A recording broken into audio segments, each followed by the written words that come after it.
My tracking service. Inexpensive national or international vehicle and vessel tracking. This short video offers you an overview of using our software and an introduction to some of its features. To better follow this demonstration, use any PC and load www.mtsltd.com. Once the program is loaded, select Demo Map.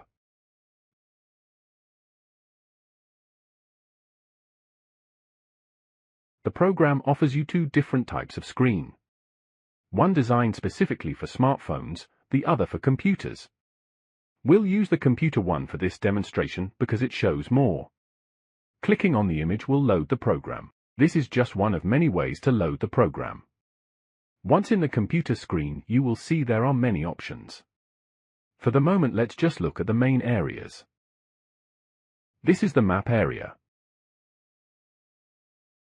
And this is the object area. Objects are the items you are tracking.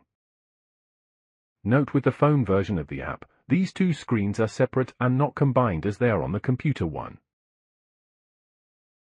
If you hold down the left mouse button, you can drag the map around and put it where you want.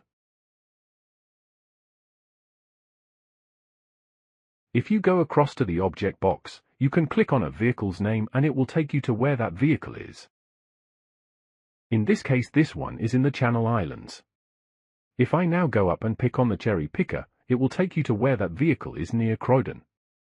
In this case, you cannot immediately see the vehicle because there's 3 of them in the area. By zooming in, one of the vehicles immediately stands out on its own, however I'm still left with 2. Clicking on the 2 shows the vehicle's location, parked alongside another tracked vehicle. If we now zoom back out and centralize the map, another way to locate the vehicle is by clicking on its actual icon, not the name. This will automatically take you to the vehicle, but will also zoom in at the same time. You may have noticed this vehicle displays an arrow rather than icon or symbol of the vehicle. I will explain why. If you use the arrow, it will point in the last known direction of the vehicle. To change it, click on the menu beside the object and go down to the word Edit. Click on that word. Here you can edit each object's own individual settings. On the Edit Object menu, select Icon.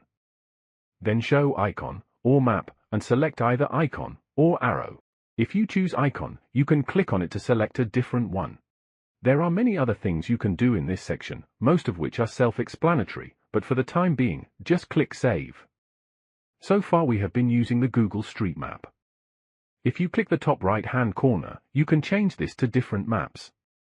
There are a number of options depending on the version or the program that you have. Here we are using Google Satellite View, but it works just the same as the Street View.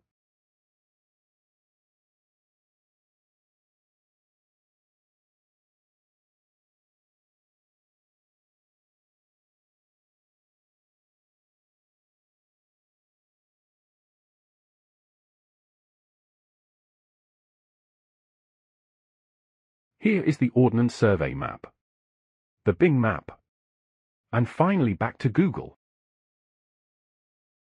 At the top of the object panel can be seen a number of tabs.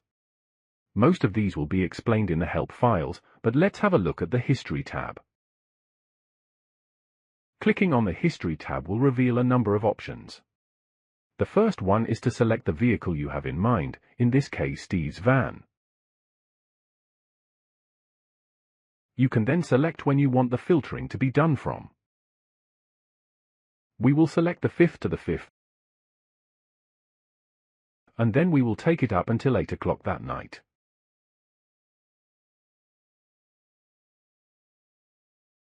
Click on Show, and it will display the vehicle's route for the specified times.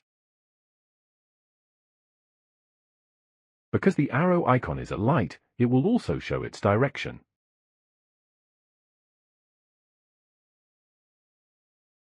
If we now select data points, it will show us the locations where data was taken. Clicking on any of those data points will reveal the time the fix was taken and also the speed, plus various other information.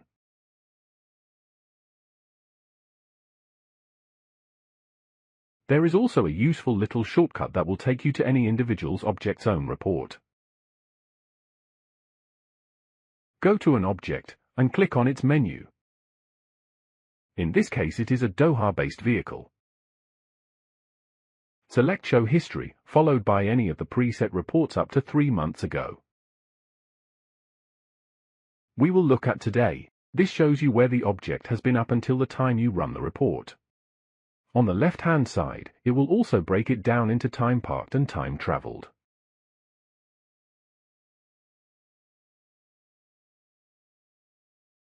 Let's now take a look at some of the other many features in this program. I am going to talk here about zones. Let's now make a zone.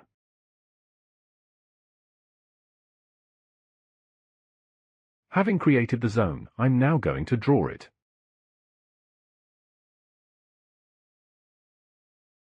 In this example, to make it easier to see, we'll say it is for a boat operating out of Guernsey, and the owner wants to put a ring around Guernsey covering their cruising area. They can then set up an event that is triggered whenever that vessel leaves the cruising area.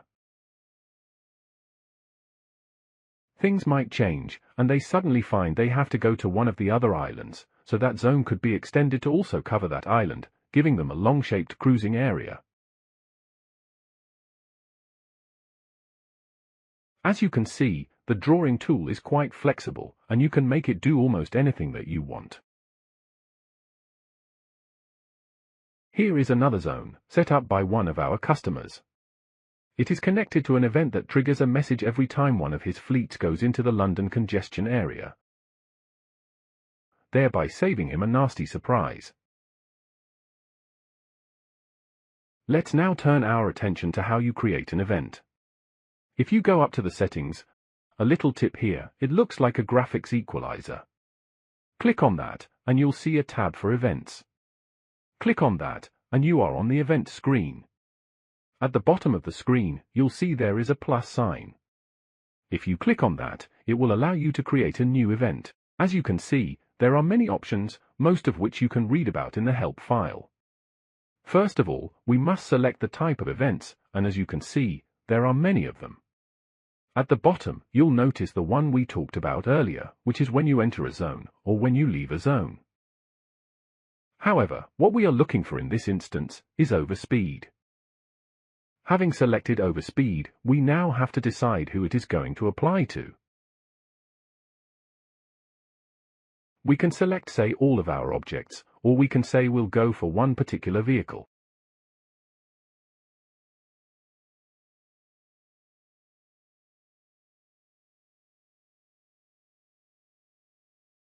Having selected that, we now set the speed at which the event is going to be triggered. With the speed set, we can now decide how we're going to be notified.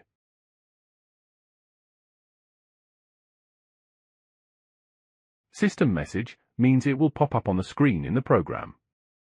Obviously, you're going to accept this one. But there are various other ones that you can select, such as send an email when the event happens. You can also see other things like you can change the color of the icon when it is triggered. Once the basic event is set up, you can test it, and if you're not happy with it, you can come back and modify it and try different options. But most importantly, don't forget to save it before you leave this screen. Clearly, with such a versatile piece of software, it's difficult to include everything in a short video like this, but one thing most vehicle users will like is this. If you click on the traffic light symbol and assuming you're in the Google Street Maps, this will allow you to see traffic in the area around any of your icons. In this example, it is showing that there's a problem on the southbound A3 near Portsmouth. And in fact further down we can see the road is actually closed. Zooming out allows us to see alternative routes and decide if there's a way around the problem. And when you've finished using this feature, all you need to do is to click on the traffic lights to turn it off again. The last item to talk about in this short video is a little used, but useful feature. If you click next to an icon, you'll see there are many things you can do, and we have already talked about showing history. I am going to show you what happens when you click on Street View. Let's open a new screen, and assuming the area where your vehicle is stopped is covered by Google Street View, when you select it, you can actually see the area where it is. It's very useful if your man is a bit lost and you want to give him directions. That concludes this short tutorial, but remember when using the program, if you get stuck, clicking in the help icon at the top will take you to the help file. If however you cannot find the help you need there, you can always email us 7 days a week. We hope you have found this tutorial useful. Thanks and goodbye.